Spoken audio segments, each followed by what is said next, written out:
Já disse Einstein, famosa frase, que Deus não joga dados. Quando Deus criou o mundo foi criado de forma organizada. Existe um ceder, existe uma ordem no mundo. Não é uma bagunça. As coisas acontecem por um motivo, foram feitas, foram criadas de determinada forma. Embora ele não era religioso, ele talvez cresceu, quando pequeno ele acreditava um pouco em Deus, mas depois ele se afastou muito. Mas de qualquer jeito, a frase famosa aí de que Deus não joga dados ficou uma das grandes frases faladas na história. Então vamos lá, é disso que a gente vai tratar hoje, se Deus joga dados ou não joga dados. Será que é tudo organizado? Será que o mundo é uma bagunça? Será que existe alguma ordem? Não existe alguma ordem?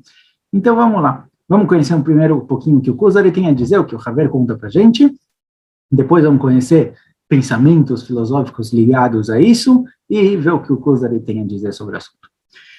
Então, logo depois do nosso shiur anterior, o shiur no qual a gente falou sobre a matéria primordial, a primeira matéria, a matéria original com a qual a Kadosh Baruch Hu criou o mundo, possivelmente a água, a mãe que aparece no Pasuk, nos Psukim do livro de Bereshit, no começo da criação. Essa primeira matéria é conhecida pelos gregos como Hiuli. É uma matéria sem forma, uma matéria sem corpo, que foi trabalhada, foi transformada, até que ela venha a ser tudo o que existe por aí.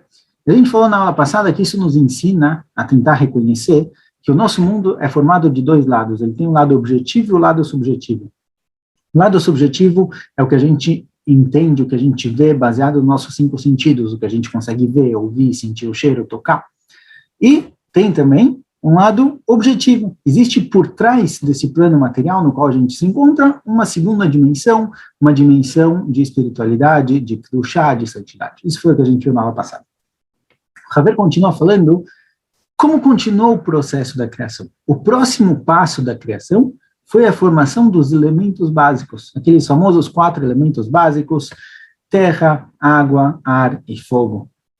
Como a gente já disse no show lá atrás sobre a pseudociência, embora o Haver traga um conhecimento científico da época, mesmo que esse conhecimento científico venha a mudar, o principal não é o conhecimento em si, não é se existem realmente somente 4 elementos, ou se a gente tem uma tabela periódica com dezenas de elementos. O principal ponto dele é o que isso representa para a gente, qual é a essência por trás desse conhecimento.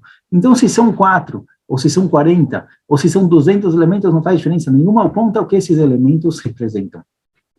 Embora a gente tenha dado uma explicação um pouco mais aceitável cientificamente para esses 4 elementos, que a terra, água, ar e fogo representam, na verdade, o sólido, líquido, gasoso e a energia. Então dá para dizer que realmente são os 4 elementos básicos, mas esse não é o ponto. Continua o Haver falando, olha, depois que a Kadosh Baruch Hu criou essa primeira matéria, ele começou a trabalhar ela, começou a dar para ela forma. E aos poucos, as formas que foram sendo criadas são essas 4 formas, que elas formaram, na verdade, círculos um dentro do outro. O universo afora, assim se acreditava antigamente, ele é feito de fogo, não o fogo que a gente põe a mão e queima, mas um fogo um pouco mais delicado, um pouco mais abstrato, digamos assim, mais espiritual, seria talvez o éter, alguma coisa do tipo, um fogo escuro, um fogo preto. Durante a noite, quando não tem sol e você olha para o céu, você vê tudo escuro, tudo preto, eles acreditavam que era tudo preenchido por alguma matéria que eles chamaram de fogo. Depois vem o ar, que é a nossa atmosfera, depois vem a água, o oceano, e depois vem a terra, o planeta em si. Assim foi formado o mundo, assim foi formada a nossa criação, ela passou por essas 4 etapas, esses são os 4 elementos básicos. O Kusa, ele já para ele por aí, e fala para ele, olha, mas por quê? Como assim? Qual é a ordem? Por que funciona justamente dessa forma? Por que esses 4 elementos? Por que desse jeito? Por que primeiro terra, seguindo de baixo para cima? Por que terra, água, ar e fogo? Por que não o contrário?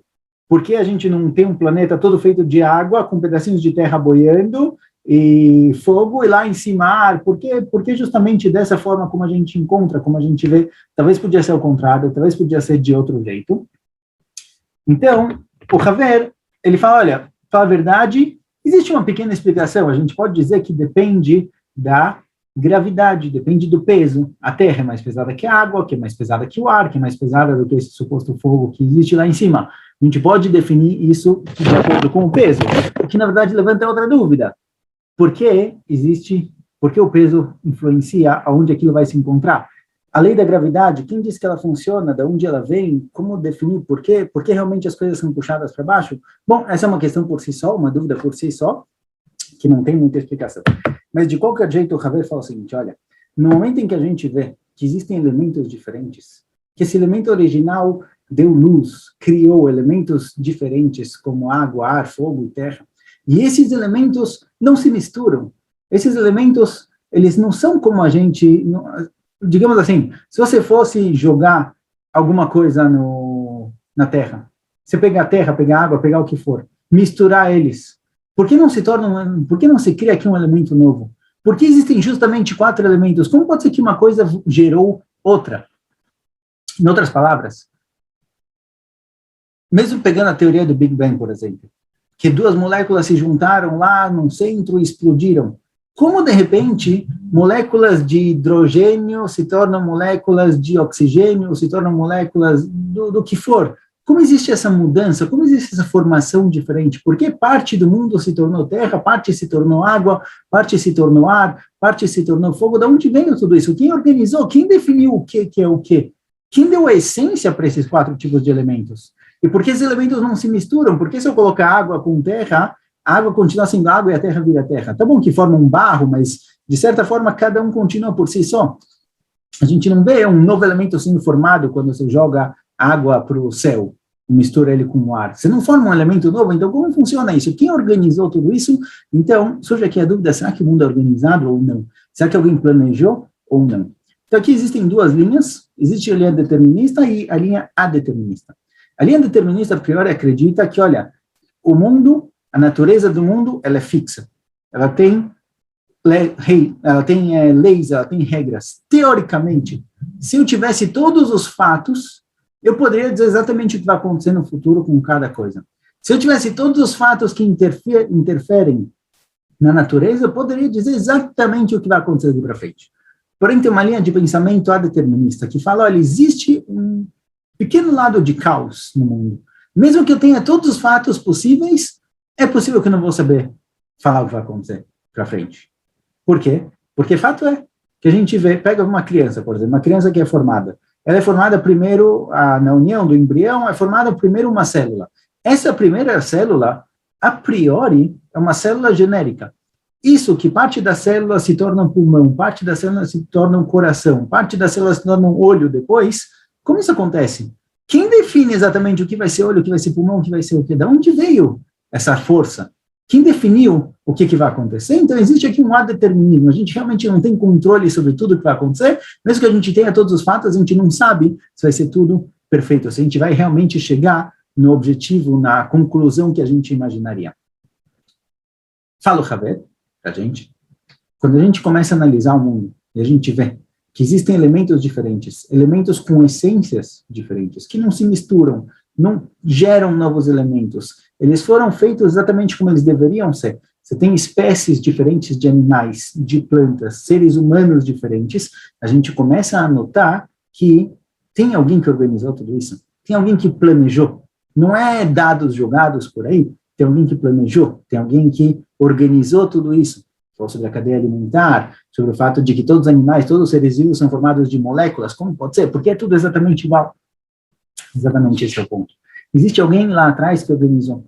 Mesmo os grandes filósofos, embora a maioria fosse ateu, eles ainda acreditavam que existia um Sechel HaPoel, existia uma sabedoria, um conhecimento que gerou tudo isso, que deu forma para cada uma das coisas. E essa forma que foi dada para cada um é justamente o que os filósofos antigamente chamavam de Sechel HaPoel, a sabedoria produtiva, e a gente chama de Akadosh Baruch Hu, a gente chama de Deus. São nomes diferentes, mas está se tratando do mesmo Criador, do mesmo aquele que, ao invés de jogar os dados, vamos ver no que dá, ele planejou cada coisinha e coisinha da nossa existência. Então, se a gente reconheceu, primeiro, que existe uma matéria original, que ela não tem forma, que ela mostra para a gente que o nosso mundo tem 2 planos. Tem um plano material que a gente vê, e tem algo por trás que dá vida para aquilo. Agora a gente começa a entender, começa a olhar o que foi criado depois, quais foram as criações, você começa a analisar o mundo, e você vê que tem cores diferentes, espécies diferentes, e tudo é organizado, tudo é equilibrado, dentro da cadeia alimentar, cada um ele tem uma função, ele é comida de algum outro animal e ele come um terceiro animal, uma planta, alguma coisa, e você vê que está tudo organizado, tudo bonitinho no lugar, não tem nada de fora, não tem nenhuma exceção à regra na natureza, você começa a entender que alguém planejou aquilo, alguém organizou. Isso daqui, essa visão, essa reflexão sobre o mundo, nos começa a ajudar a entender que existe um Criador, existe a Kadosh Baruch Hu. Então, o Haver está aqui criando as bases do Kuzari, certo? O Kuzari falou, até agora você me explicou tudo que a Torá tem a dizer, eu acredito em tudo que você me falou, em Am Yisrael, Eretz Yisrael, profecia, tudo. Agora, isso só é bom se eu estou de dentro, se eu cresci com essa emuné, eu cresci com essa fé, essa crença que existe Deus, mas talvez não existe. Agora vem o Haver e constrói as coisas aos poucos. Primeiro começa a acreditar que não é só o mundo material, existe algo por trás, existe um mundo espiritual. Ah, existe um mundo espiritual? Tem algo por trás? Ótimo. Quem criou isso? Então você começa a entender que tem alguém por trás de tudo isso. Tem um criador, tem uma ideia, tem um planejamento por trás de tudo. Então, aos poucos, o Haver vai criando o pensamento religioso, as bases do pensamento religioso, do pensamento judaico, para o Kuzari poder participar, poder se sentir de dentro.